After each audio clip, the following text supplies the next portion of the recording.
Sabar.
Udah muncul belum sih PPT-nya, belum ya? Belum.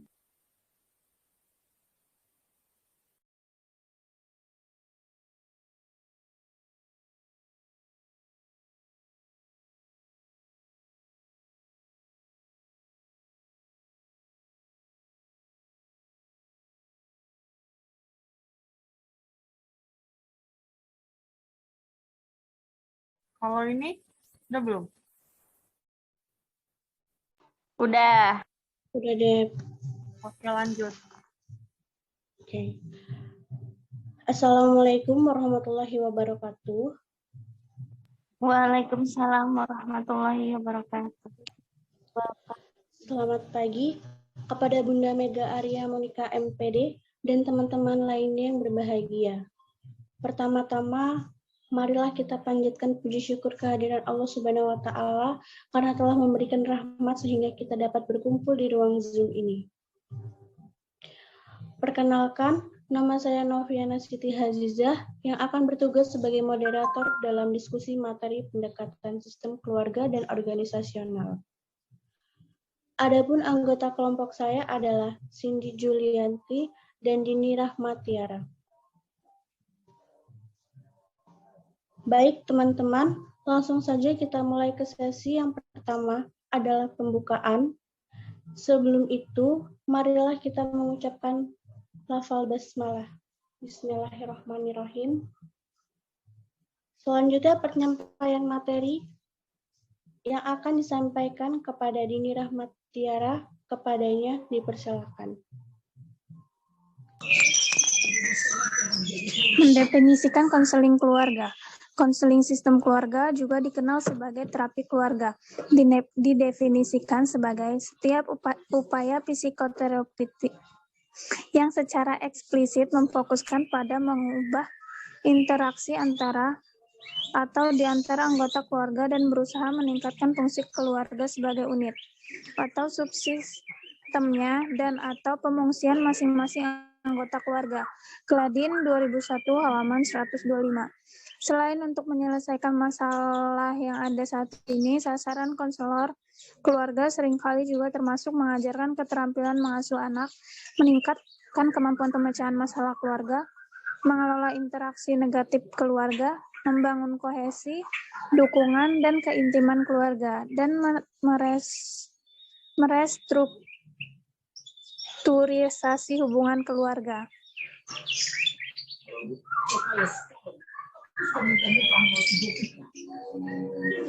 Para teoretikus, 7 premis dasar tentang sistem manusia yang menentukan penilaian konselor sistem keluarga dan bekerja dengan keluarga mengacu pada karya dari beberapa teoretikus sistem keluarga terkemuka. Bowen 1978, Hale 1976, Minuchin 1974, White and Epson 1990.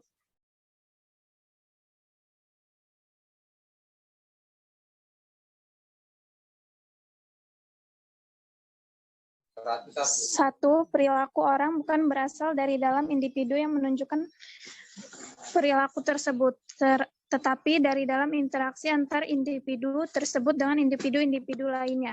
2. Para anggota dari sistem dipandang sebagai interdependen atau terinterkoneksi sehingga perubahan yang mempengaruhi salah satu anggota akan mempengaruhi anggota keluarga lainnya. 3. Sistem keyakinan keluarga sangat mempengaruhi perilaku dan interaksi anggota keluarga. 4. Kesehatan keluarga mengharuskan adanya organisasi dan batas-batas keluarga yang jelas, mengetahui siapa yang bertanggung jawab terhadap apa dan siapa yang berada di dalam dan di luar keluarga subsistem. Baik, selanjutnya akan dibacakan oleh Cindy Julianti. Kepadanya dipersilakan. Yang kelima, keluarga-keluarga yang sehat menyeimbangkan kebutuhan koneksi emosional dan individuasi para anggotanya melalui care mereka berinteraksi. Yang keenam, keluarga-keluarga yang sehat akan fleksibel dan dapat beradaptasi dengan tuntutan internal dan eksternal akan perubahan. Yang ketujuh, keyakinan-keyakinan dan cara-cara keluarga berinteraksi untuk menyelesaikan masalah seorang anak akan membentuk dan dibentuk oleh anggota keluarga yang berada di luar sistem yang berinteraksi dengan keluarga tersebut.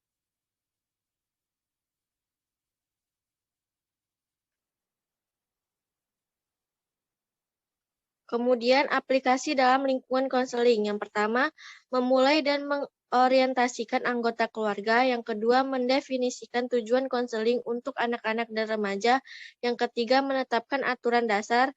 Yang keempat, membuat anak berpartisipasi. Yang kelima, membangun hubungan dengan anggota keluarga dan mengeksplorasi sasaran. Yang keenam, mengeksplorasi masalah dan menilai struktur keluarga. Yang ketujuh, mengkaji pola-pola interseksional di seputar masalah. Yang kedelapan, mengamati struktur keluarga dan pola-pola keluarga. 9, mengintervensi dalam membantu keluarga untuk berubah. Dan yang ke-10, konseling sekolah dan pendekatan sistem keluarga.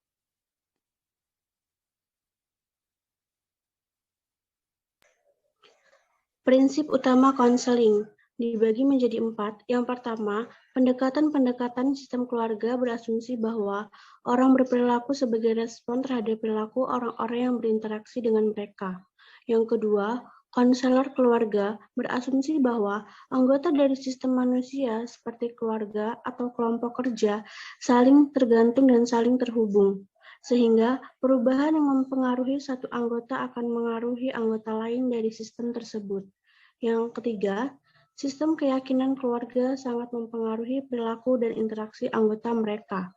Yang keempat, untuk beroperasi secara efektif, keluarga harus membangun organisasi dan batas-batas keluarga yang jelas, sehingga anggota keluarga tahu siapa yang bertanggung jawab untuk apa dan siapa berada di dalam dan di luar dari keluarga dan subsistemnya. Baiklah, itu tadi sesi pertama pemaparan materi. Selanjutnya masuk ke sesi yang kedua, yaitu sesi tanya jawab. Kepada teman-teman yang ingin bertanya, saya persilakan.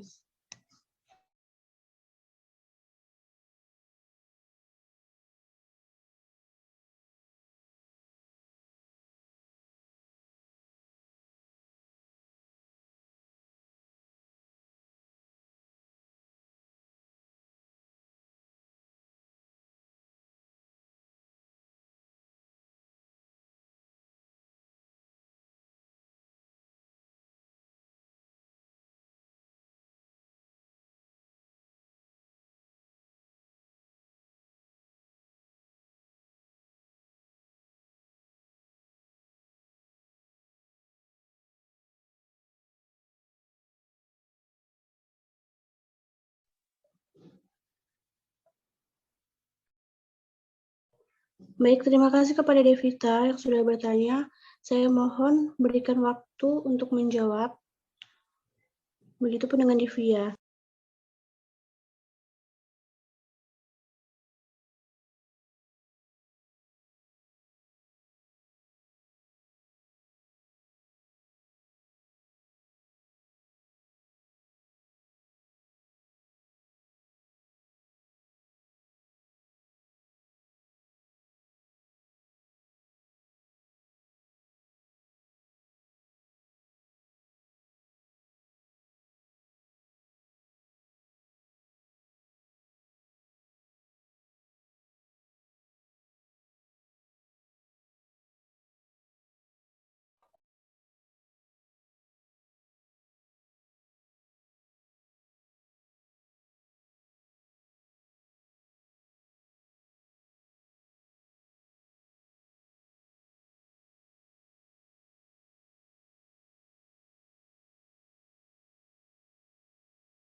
Izin ya teman-teman, boleh nggak sembari nyari jawaban terus lanjut ke kelompok 9?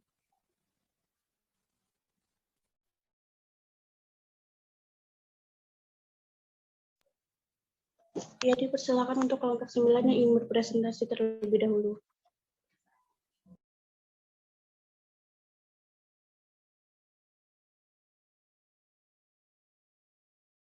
Oh, berarti gini aja, kalau emang mau presentasinya sekaligus 2, record ini diberhentiin dulu aja, nanti record yang selanjutnya buat yang kelompok 9, gimana?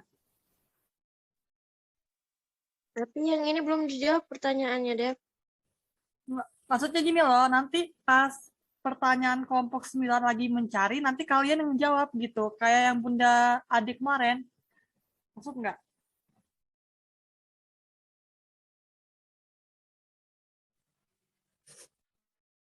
Ya udah, terserah lah gimana lah. Iya, Udah terserah, ikutin aja. masing-masing terserah kamu orang lah.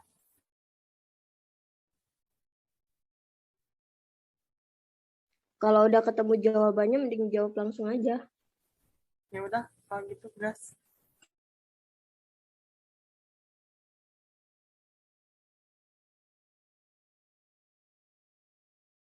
Ini langsung jawab dulu aja. Ya udah, palang panggung, jawab aja langsung.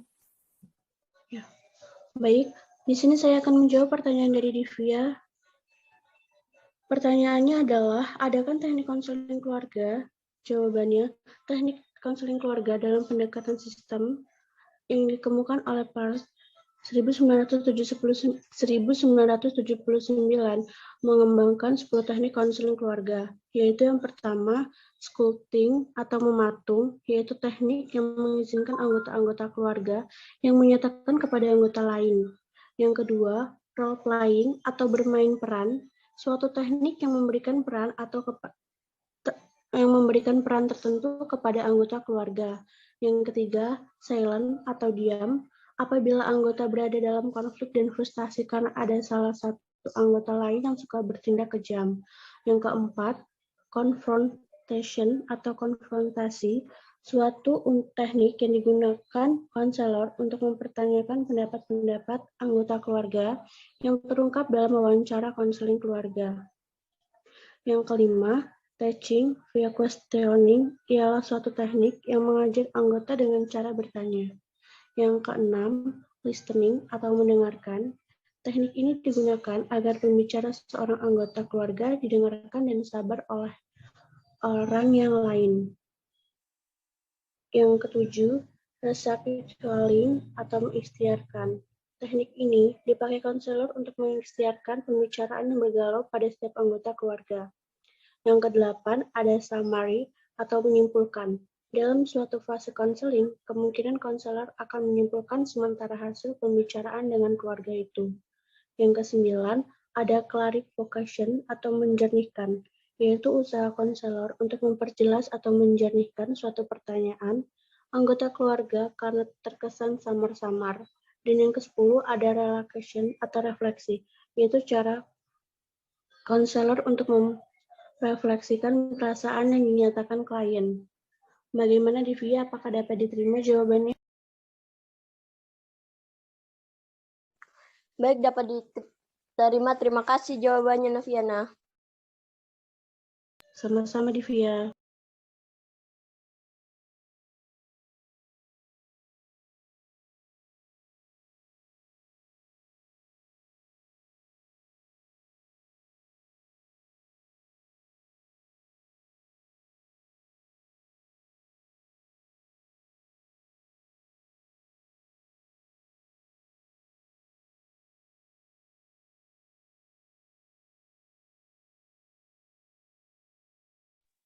Izin menjawab dari pertanyaannya Devita.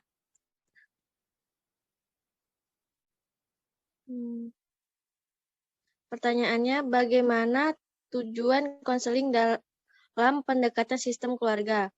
Jawabannya, tujuan dari konseling keluarga ialah bekerja dengan struktur kontrak yang dilakukan oleh setiap anggota keluarga terhadap konselor untuk mendorong setiap anggota keluarga agar mampu membuat keputusan, merubah perilaku, dan mengembangkan suasana kehidupan keluarga, sehingga konstelasi keluarga berfungsi secara keseluruhan, meningkatkan ketahanan keluarga, serta mengembangkan potensi baik sebagai pribadi maupun sebagai anggota keluarga.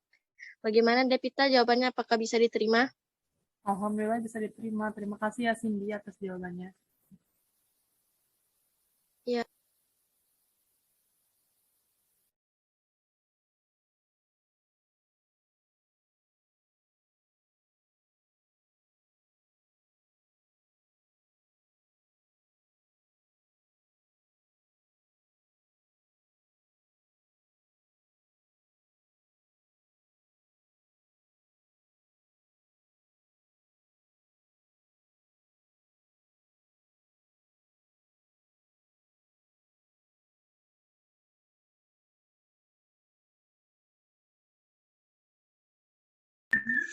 Izin menjawab pertanyaan dari Dera. Pertanyaannya, contoh kasus pada pendekatan keluarga itu bagaimana? Contoh kasus pada pendekatan konseling sistem keluarga yaitu pasangan suami istri yang menikah pada tingkat kematangan emosional yang sama dibanding dengan pasangan yang kurang matang yang lebih rentan mengalami permasalahan dalam hubungan pernikahan mereka daripada yang lebih matang. Ketika muncul gesekan besar dalam pernikahan, pasangan yang kurang matang cenderung memperlihatkan tingkat fusi yang tinggi atau emosi kebersamaan yang tidak terbedakan, atau pemutusan atau penghindaran psikologis atau fisik, karena mereka belum memisahkan diri dari keluarga asalnya dengan cara yang sehat dan belum membentuk konsep diri yang stabil. Ketika ditekan sebagai individu dalam perkawinan, mereka cenderung melakukan triangulasi atau memfokuskan diri dari pihak ketiga. Pihak ketiga dapat berupa perkawinan itu sendiri, anak, institusi atau sekolah, atau bahkan keluhan somatik. Bagaimanapun juga, hal tersebut mengarah pada interaksi pasangan yang tidak produktif. Sekian, bagaimana Dera atas jawabannya?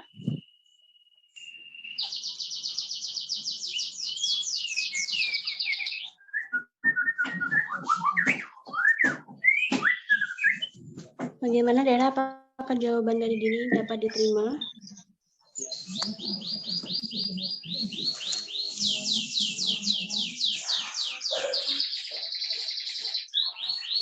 Dera.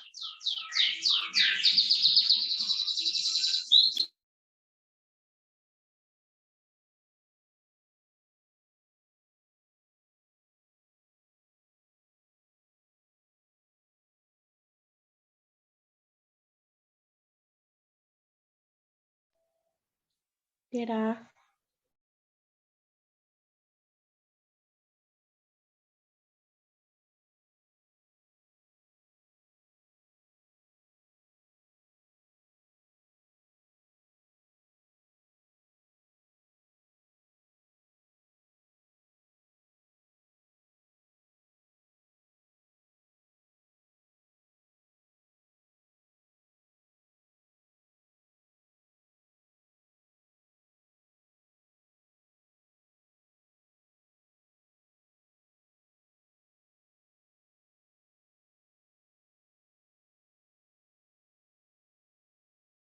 Bagaimana Dera, apakah dapat diterima?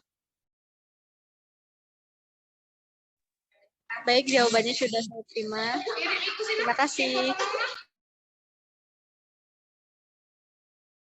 Sama-sama.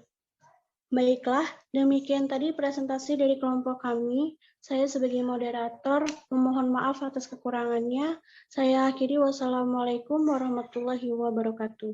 Waalaikumsalam warahmatullahi Waalaikumsalam warahmatullahi wabarakatuh. Waalaikumsalam warahmatullahi wabarakatuh.